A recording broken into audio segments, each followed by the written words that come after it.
Hi, Sandra here from Create in Spain, and today I'm going to show you a method, I guess, of making sure that stamps are stamped where you actually want them to be stamped.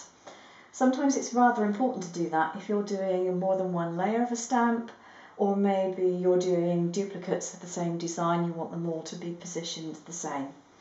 Now I've got here a dinner mat, basically a placemat. And it is slightly tacky because I've sprayed it with temporary adhesive, not permanent adhesive. Please don't do that. And I also have some foam. I've cut mine already. You see, I've been cutting stamps out of my foam with my silver bullet. Okay, so what I've done is I have cut just by hand with a craft knife, although I could have done it on my machine. I've cut some pieces of craft foam. The first one I cut simply as 2 strips, just using a metal ruler as a guide, and I put them end on end to form a rectangle. The second one, because I wanted it to be thicker, this is only just over 1 millimetre thick each piece, so I wanted it to be thicker, and so what I did was I cut a second piece, but instead of cutting it in 2 bits, I just cut it as a rectangle like that. A right angle, not rectangle. Oh, brain dead this morning. Okay, so that is basically my gizmo. You can add rulers to this if you so wish. At the moment I haven't bothered to do that.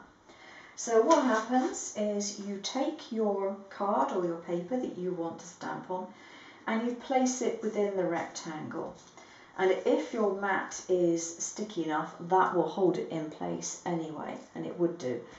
Mine's only very slightly tacky at the moment. And you have your normal stamp block. Mine happens to be a Paper Mania one. And you have a stamp, and mine happens to be a homemade one.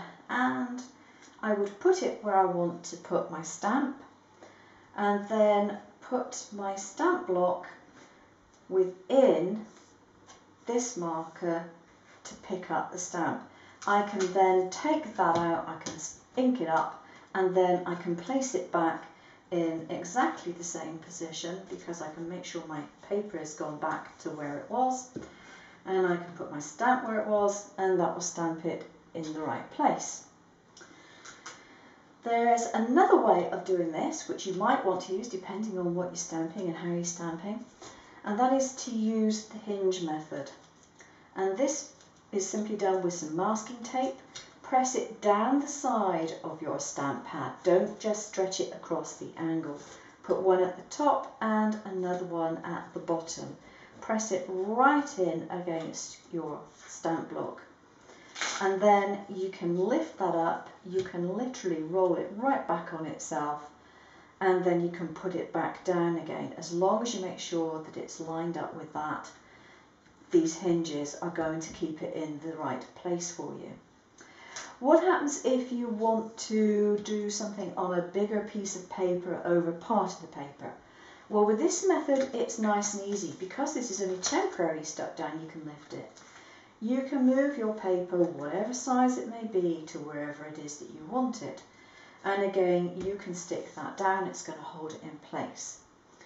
If you're doing more than one piece of paper, if you're doing the same design on multiple sheets, what I recommend is that you cut out another one of these angles and use that as your paper guide, and then use another one as your stamp guide, and then whatever you do, it's going to be put in the correct place.